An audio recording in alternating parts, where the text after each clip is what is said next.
बिस्मिल्लाहिर्रहमानिर्रहीम। अस्सलाम वालेकुम। सिलसिला तामीर खुदी में मैं हूँ आपके साथ इरम हसन। जिस तरह हर ताले की चाबी होती है और उसी चाबी से ताला खुलता है, इसी तरह इंसानों के दिलों की भी चाबियाँ होती हैं। अगर हमें लोगों के दिल में जगह बनानी है तो इनके दिल को खोलने की सही चाबी मालूम होनी चाहिए, और वो है इनके मिजाज का सही इल्म। इसी सूरत में हम और आप उनके मसाइल हल कर सकते हैं और उनमें सुलह सफाई कर सकते हैं, इनसे कोई फ़ायदा हासिल कर सकते हैं और इनके शर से, इनकी शरारत से बच सकते हैं। देखिए, ये काम सब उसी वक्त हो सकते हैं जब आप इनके मिजाज से, इनकी तबीयत से वाकिफ़ हों। फ़र्ज़ करें कि किसी नौजवान बेटे और इसके वालिद के दरमियान किसी बात पर झगड़ा हो गया और मामला इतना बढ़ा कि बाप ने इसको अपने घर से निकाल दिया। बेटे ने घर वापस आने की कई बार कोशिश की, मगर बाप जिद्दी था, अपनी बात पर अड़ा रहा। फर्ज करें आप इन दोनों के दरमियान सुलह के लिए आगे बढ़ते हैं।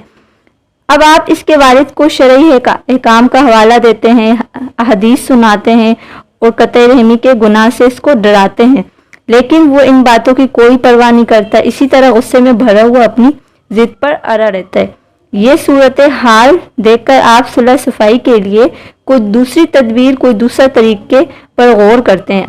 आप इसके मिजाज से बखूबी वाकिफ़ हैं कि वो गुस्से होने के साथ साथ मजलूमों से हमदर्दी करता है और गरीबों से मेहरबानी से और वो शफकत से, मोहब्बत से पेश आता है। ये सोचकर अब आप इसके पास आते हैं और इससे कहते हैं कि देखिए कि आपको अपने बेटे पर ज़रा भी रहम नहीं आता, तरस नहीं आता, जो खुले आसमान के नीचे ज़मीन पर सोता है। आप तो खूब मज़े से खा पी रहे हैं, अच्छे घर में रह रहे हैं, और वो बेचारा दिन रात भूखा रहता है। जब आप खाना खा रहे होते हैं तो क्या वो आपको याद नहीं आता कि क्या उसने खाना भी खाया है क्या नहीं, कि वो बेचारा दिन भर धूप में भी रहता है। और क्या ये भी याद नहीं आता होगा कि जब वो छोटा बच्चा था तो आप उसको किस तरह गोद में उठाए और सीने से लगाए फिरते थे और प्यार करते थे। क्या आपको ये पसंद है कि वो अपने बाप की ज़िंदगी में दूसरों की मदद का मोहताज बना रहे? आप देखेंगे कि ये बातें सुनकर उसके जज्बात में हलचल मचेगी और वो ख्वाह कितना ही बखील, कितना ही कंजूस होगा, कितना ही गुस्से में होगा, वो अपने बेटे से मिलाप की तरफ अब राग़िब होने लगेगा। ऐसे मौके पर आप उससे कहेंगे कि देखो, अपने आप को ख्वाह मख्वाह किसी मुसीबत में न डालो, अपने बेटे को अपने पास रखो, अपनी निगरानी में रखो। कहीं ऐसा ना हो कि वो कोई चोरी चकारी में पड़ जाए या कोई जुर्म कर बैठे, कोई गलत काम कर बैठे, और जब पकड़ा जाए तो फिर तुम्हें थाने और अदालत के चक्कर लगाने पड़े, और इस तरह भी तो तुम्हारी बदनामी होगी, क्योंकि कुछ भी हो आखिर तुम ही इसके वालिद हो। इस तमाम बात के बाद अब आप देखेंगे कि वो बखील बाप सूरत हाल का नए सिरे से जायज़ा लेने लगेगा। अब वो अपने बेटे के बारे में सोचेगा और अपने उठाए हुए कदम पर गौर करेगा।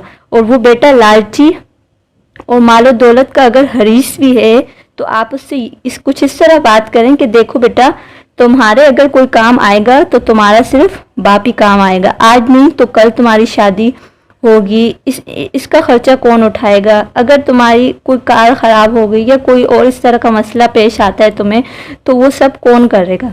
खुदा न खास्ता अगर कल कलां को तुम्हें कोई ऐसी बीमारी हो जाती है कि तुम अस्पताल जाना पड़े, तो फिर उसके वो जो सारे अखराजात होंगे वो कौन बर्दाश्त करेगा? देखो, तुम्हारे सारे भाई तो बड़े मज़े से ऐश कर रहे हैं, इन्हें खर्चा भी मिलता है और बाप की तरफ से तोहफे तोहफ़े भी मिलते हैं, लेकिन तुम ऐसे ही नाराज़ बैठे हो। अगर तुम जाकर बाप से माफ़ी मांग लो और इससे गले मिलाकर ये सब झगड़ा ख़त्म कर लो तो क्या हर्ज हो जाएगा? देखें, इसी तरह अगर किसी के दरमियान भी सुलह करानी हो तो भी आप यही तरीका इख्तियार करें, लेकिन ये तरीका इख्तियार करने से पहले आपको सामने वाले की तबीयत से वाकिफ़ होना ज़रूरी है, ताकि आप उसकी तबीयत के सामने रखते हुए कोई मुनासिब चाबी इस्तेमाल करें।